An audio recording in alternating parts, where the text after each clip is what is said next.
आज की कथा बेसिकली है इंद्र से शुरू करते हैं। एक बार इंद्र जो है सभा में बैठे हुए थे और सभा में गुरु बृहस्पति आए। जब गुरु बृहस्पति आए तो इंद्र ने उनकी तरफ देखा और देख के भी नहीं देखा, ना उठ के खड़ा हुआ, ना आव भगत करी, ना दुआ सलाम करी, अपना बैठा रहा। जो भी सभा में हो रहा था नृत्य वगैरह उसमें मार। तो गुरु बृहस्पति जो थे वो हो गए नाराज और नाराज होकर के हो गए अंतर ध्यान। इनका ध्यान तो लोगों ने दिलाया, देवताओं ने कहा गुरु आए थे और चले गए, तुमने ध्यान नहीं दिया। तो इनको तो थोड़ी चिंता हुई। तो नारद जी से पूछा कि भाई ये क्या हुआ, कहाँ चले गए? बोले वो तुमसे नाराज हो गए और अब वो गायब हुए, बनाओ। तो इंद्र ने कहा कि ठीक है, ढूंढा जाता है उनको। ढूंढने के लिए उनके घर गए। घर में उनकी पत्नी थी, उपलब्ध नहीं। अब बहुत जगह ढूंढा, नहीं मिले कहीं। तो इंद्र जो है दुखी हो गया कि गुरु जो है नाराज होकर चले गए और मेरी गलती की वजह से ऐसा ऐसा हो। ये बात बलि को पता चल गई पाताल लोक पर कि इंद्र का जो गुरु है अब वो उसके साथ नहीं। अगर गुरु साथ ना हो तो राजा की ताकत आधी रह जाती है, क्योंकि गुरु जो ब्राह्मण होता है, ब्राह्मण के तेज से राजा की रक्षा होती है। बलि को पता चली ये बात, बलि ने इंद्र को उठा करके आक्रमण कर दिया। अब क्योंकि गुरु नहीं था, कोई बताने वाला नहीं था कि क्या किया जाए क्या नहीं किया जाए। इंद्र लड़ा, बाकी देवता लड़े और हार के जब दुखी हो गए, स्वर्ग पे आक्रमण कर लिया, स्वर्ग जीत लिया बलि ने। तो जितने भी वहां पे रत्न थे और जितनी भी चीजें थी वो सब वहां से लूट ली। लेकिन जो रत्न थे वो सबके सब समुद्र में चले गए, उड़ के अपने आप। इधर इंद्र जो है वो ब्रह्मा जी के पास गया कि महाराज मेरा सारा श्री वैभव जो है लुट चुका है, इन स्वर्ग जो है वो लूट लिया गया है और अब आप मेरा उद्धार कीजिए, क्योंकि मेरे गुरु मुझे मिल नहीं रहे, मैं किसकी शरण में जाऊं। तो ब्रह्मा जी ने कहा कि भाई मैं कुछ नहीं कर सकता, विष्णु जी के पास जाओ, वही कुछ रास्ता बताएंगे। इंद्र जो है विष्णु जी के पास गया तो विष्णु जी से बोला, तो विष्णु जी ने पहले तो उसको फटकारा कि जो आदमी अपनी गुरु की इज्जत नहीं कर सकता, उसके लिए खड़ा नहीं हो सकता, उसका तो ये हाल तय है। तुम क्या कर सकते हो, मैं क्या कर सकता हूँ? तो तुम्हारा तो अब कुछ भला हो नहीं सकता, लेकिन क्योंकि तुम शरणागत हो इसलिए मैं कुछ प्रयास करता हूँ। जब किसी के ऊपर संकट आ जाए तो उस समय आदमी को चाहिए कि अपनी पारस्परिक शत्रुता भुला करके भी सबसे दोस्ती करे। कब कौन सा दुश्मन सिर उठा के खड़ा हो जाएगा पता नहीं। तो इस समय तुम्हारा जो काम बनता है वो ये बनता है कि तुम जाओ और बलि से दोस्ती करो। ठीक है, इंद्र सारे देवताओं को लेकर के बलि के पास पहुंच गए। अब बलि को पता चला कि इंद्र आ रहा है देवताओं के साथ, उसने अपनी सेना तैयार कर ली, मैं मार डालूंगा इसको। तो मैं तो नारद जी वहां पहुंच गए और नारद जी बोले, उसको बलि को समझाया कि भाई ऐसा मत करो। मुख्य तरह तरीके का धर्म समझाया कि जो आ रहा है अब सेवक कुछ तो सही, क्या चाहिए, किस वजह से आया है, क्या कारण है, क्या पता वो दोस्ती करने आया हो, शत्रुता करने ना आया हो। तो ऐसे करके धीरे धीरे उसको समझाया। तो बलि ने अपना विचार त्याग दिया। जब इंद्र आ गया तो पहले तो बलि ने उसका खूब उपहास उड़ाया, और महाराज आज मेरे यहाँ कैसे पधारे, मैं तो सेवक हूं आपका, आप तो स्वर्ग के राजा धीराज हैं। तो ऐसे करके मजाक उड़ाया उसका। जब खूब अपमान कर लिया उसने इंद्र का, तो इंद्र ने बताया कि महाराज देखिए मेरे पास तो कुछ है नहीं, अब तो आप ही इंद्र हैं, और मैं तो ये चाहता हूँ कि हम लोग अब तक जो चीज आपको चाहिए थी वो आपको मिल गई, लेकिन जो रत्न थे वो सारे जहां से आए थे वहीं चले गए, समुद्र में चले गए। तो मैं चाहता हूँ कि आपके भले के लिए कि अब हम लोग जो है समुद्र मंथन करें और समुद्र मंथन करके उन रत्नों को बाहर निकालें। तो जब बाहर निकाल लेंगे काम हो गए। बलि ने पूछा ये कैसे होगा? तभी आकाशवाणी हुई और आकाशवाणी ने कहा कि तुम जो है मंदराचल पर्वत को मथनी बनाओ और वासुकी नाव को रस्सी बना करके अगर तुम मंथन करोगे समुद्र का तो सारे रत्न तुम्हें प्राप्त हो जाएंगे, और ये दोनों देवताओं और दैत्यों दोनों के लिए अच्छी बात होगी। बात समझ में आ गई? मंदराचल पर्वत को लेकर के आए, वासुकी नाव से प्रार्थना करी और समुद्र मंथन स्टार्ट हुआ। जब समुद्र मंथन स्टार्ट हुआ तो धीरे धीरे करके उसमें से रत्न निकलने शुरू हुए। आखिर में धन्वंतरी जी हाथ में अमृत का कलश लेकर के निकले।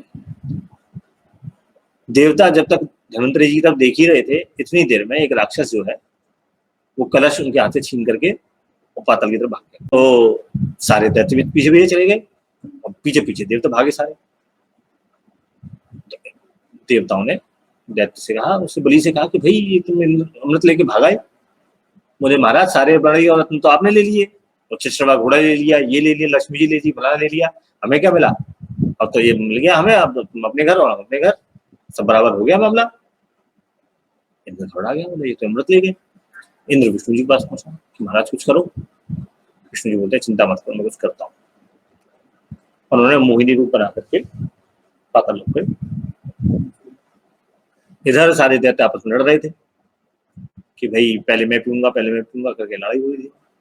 जब मोहिनी को देखा तो बलि ने कहा कि हे सुंदरी, मुझे लगता है कि इस अमृत का बंटवारा तुम हम समय कर सकते हो। तो उसने थोड़ी बातें बनाई इधर उधर की मोहिनी ने कि नहीं स्त्री का तो विश्वास नहीं करना चाहिए, और ये नहीं करना चाहिए, वो नहीं करना चाहिए। तो नहीं हमें आप पे विश्वास है, आप हमारा जो है ये बंटवारा करो। क्या ठीक है, मैं बंटवारा कर देती हूँ, आप लोग बैठ जाओ। इतने में क्या हुआ, जो इंद्र और सारे देवता थे वो हाथ में कटोरा ले लेके भी आ गए। मोहिनी ने कहा कि ऐसा है, आज बंटवारा नहीं, आज तो आप सब लोग व्रत करो और उसको कहीं संभाल के रख दो, कल सुबह पारण के समय में आप उसको काट। ठीक है, लेकिन उस दिन व्रत किया सारे देवताओं ने। अगले दिन सुबह पार करने बैठे तो सारे देवता वहां पे अपना अपना कटोरा लेके पहुंच गए। तो मोहिनी ने कहा कि भाई व्रत के एंड में अगर कोई आ जाता है, क्या बोलते हैं उसको, अतिथि आ जाता है, तो पहले अतिथि को दिया जाता है, ऐसा शास्त्रों का मत है। अब राजा बलि बताए कि क्या चाहते हैं वो, पहले इनको दिया जाए या पहले इनको दिया जाए। तो राजा बलि ने कहा कि ठीक है, पहले इनको दे दो, फिर हम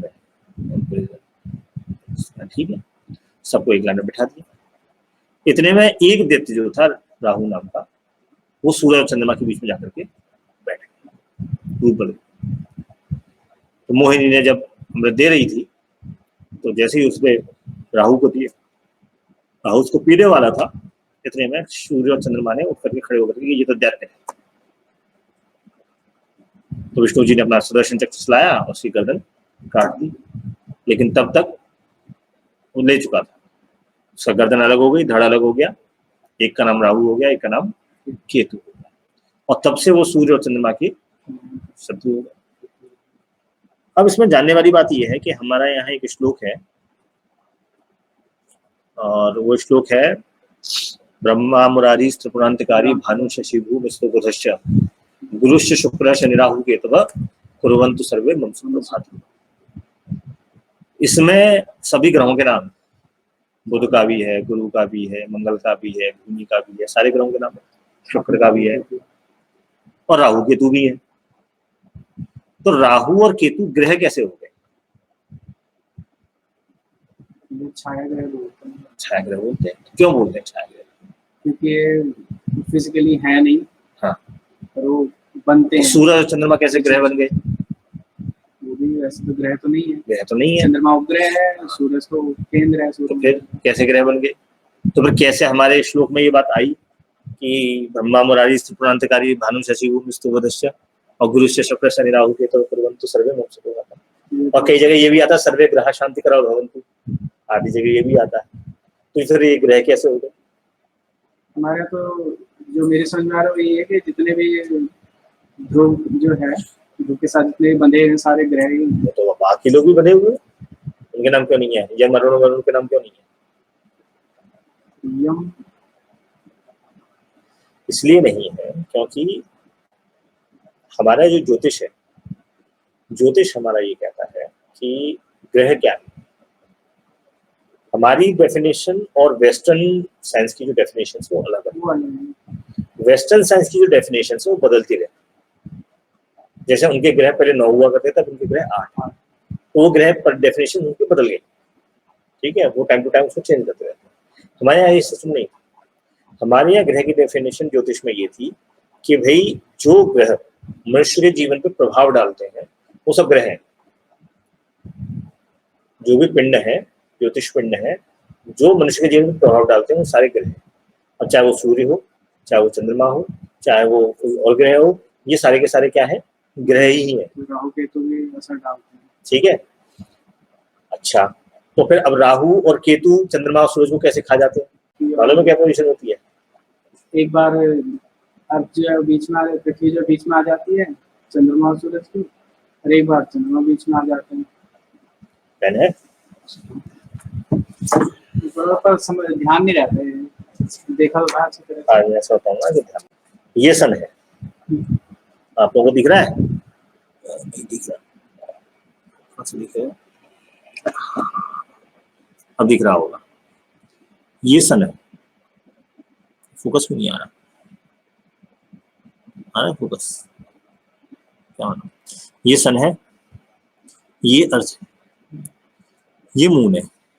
मून जो चक्कर काटता है वो ऑर्बिट के साथ सीध में नहीं काटता, ठीक है, अंडाकार उसमें काटता है। और जो अर्थ है, अर्थ का जो प्लेन है, इस प्लेन को 4 जगह काटता है, 2 जगह काटता है। ये सन का ऑर्बिट है, ये इस प्लेन को 2 जगह काटता है, और ये मून का ऑर्बिट इसको 2 जगह काटता है। इसको जो वेस्टर्न साइंस है वो बोलती है नोड्स, ठीक है। हम बोलते हैं इसको राहु और केतु, ठीक है। जब वो मून घूमते घूमते अपनी पोजीशन पे यहां आ जाता है और सन और अर्थ के बीच में आ जाता है, तो चंद्रमा की छाया से सन ढक जाता है, तो हो जाता है सूर्य ग्रहण। और जब सूर्य ग्रहण हो जाता है तो वहां हम क्या बोलते हैं उसको? खग्रास सूर्य ग्रहण बोलते हैं कि नहीं बोलते? तो खग्रास सूर्य ग्रहण जब हम बोलते हैं तो खग्रास माने क्या?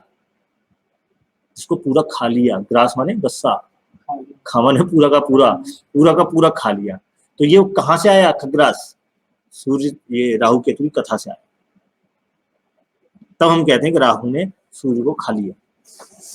जब यही चंद्रमा घूमते घूमते केतु की पोजीशन पे आ जाता है तो पृथ्वी की परछाई पड़ती है इसके ऊपर और ये ढक जाता है, तो हो जाता है चंद्रग्रहण, ठीक है। तो हम क्या बोलते हैं कि पूरा का पूरा केतु ने चंद्रमा को खा लिया। तो ये खाने का प्रभाव है जो उस कथा में दिखाया गया, तो भाई खा गया, सूर्य को खा गया, चंद्रमा को खा गया। लेकिन सूर्य भी हमारे, चंद्रमा भी हमारे, तो वो थोड़ी देर बाद इससे बाहर निकल के सूर्य चंद्रमा दोनों अमर, अमृत तो सबने पिया है, ठीक है।